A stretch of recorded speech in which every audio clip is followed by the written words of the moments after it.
Hi everyone, welcome back to new video. तो friends, आज के इस वीडियो में यूजीएससी रजिस्ट्रेशन से रिलेटेड डाउट सेशन रखे हैं।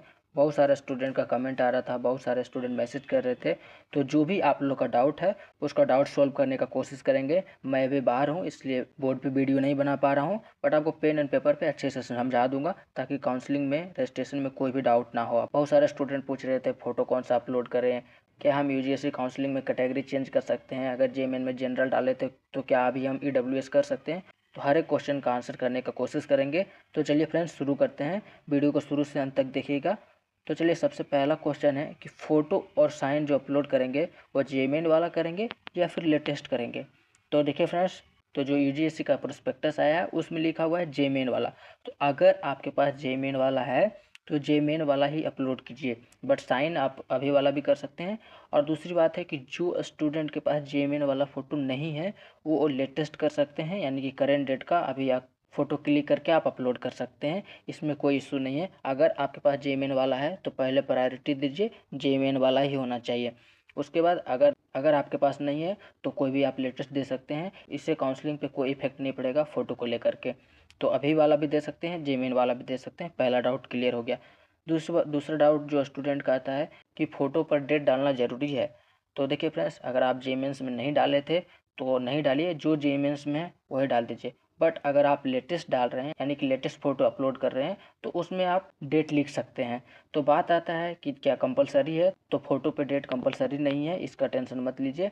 पिछले बार भी बहुत सारे स्टूडेंट टेंशन ले रहे थे, तो कुछ नहीं होता है। फ़ोटो और साइन होना चाहिए, बाकी इसमें डेट हो या ना हो उससे फ़र्क नहीं पड़ता है, बस आपका होना चाहिए। उसके बाद अगर बहुत सारे स्टूडेंट चाहते हैं कि भैया हम फ़ोटो पे डेट डालना चाहते हैं तो कौन सा डालें। तो देखिए, अगर आपको फ़ोटो पे डेट लिखना है तो जब आप जेमेंस का रजिस्ट्रेशन का फॉर्म भरे थे नवंबर दिसंबर में, तो उसका डेट आप दे सकते हैं, कोई इशू नहीं है। अगर आप अभी भी फ़ोटो क्लिक कर रहे हैं और अपलोड करना चाह रहे हैं तो अगर डेट देना है तो पुराना डेट ही दीजिएगा, नवंबर दिसंबर का। उसके बाद बात करते हैं कि यूजीएससी में कैटेगरी चेंज कर सकते हैं।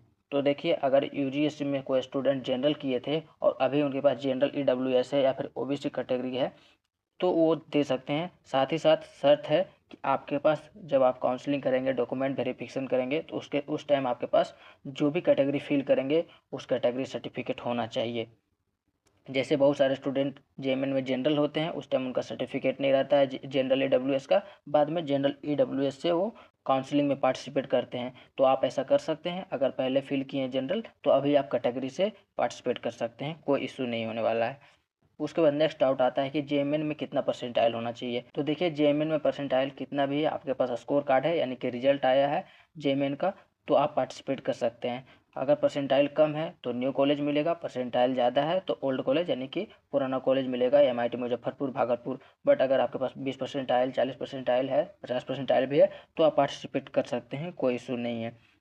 उसके बाद नेक्स्ट जो क्वेश्चन है, बहुत सारे स्टूडेंट का आ रहा है कि आधार एड्रेस जो है आउट ऑफ बिहार है, यानी कि जो आधार में एड्रेस दिया गया है वो बिहार के बाहर का है बट बिहार के स्थायी निवासी हैं। तो इस केस में भी कोई प्रॉब्लम नहीं होगा, बट आपके पास जो रेसिडेंस सर्टिफिकेट यानी कि निवास प्रमाण पत्र है वो बिहार का होना चाहिए, बिहार का स्थायी निवासी होना चाहिए। आधार कार्ड पे अगर दूसरा भी एड्रेस है तो कोई इशू नहीं होगा।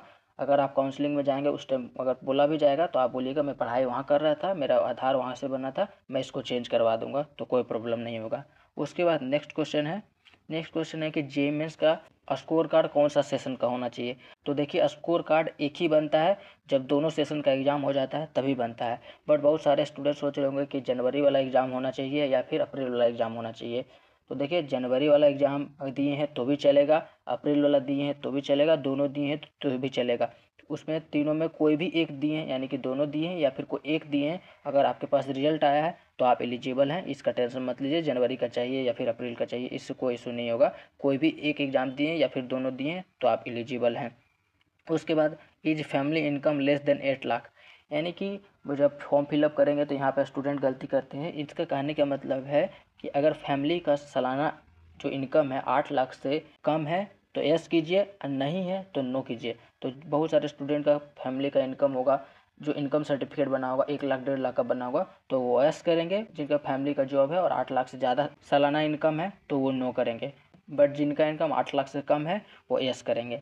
उसके बाद बहुत सारे स्टूडेंट के मन में है कि भैया अभी मेरा परसेंटाइल कम है, यूजीसी काउंसलिंग में पार्टिसिपेट कर देते हैं, तो क्या हम बाद में बीसीसी काउंसलिंग में पार्टिसिपेट कर सकते हैं? तो ज़रूर कर सकते हैं, इसमें कोई इशू नहीं है। अगर आप यूजीसी के थ्रू एडमिशन भी ले लेते हैं और चाहते हैं कि बाद में हम बीसीसी काउंसलिंग करें, तो आप कर सकते हैं।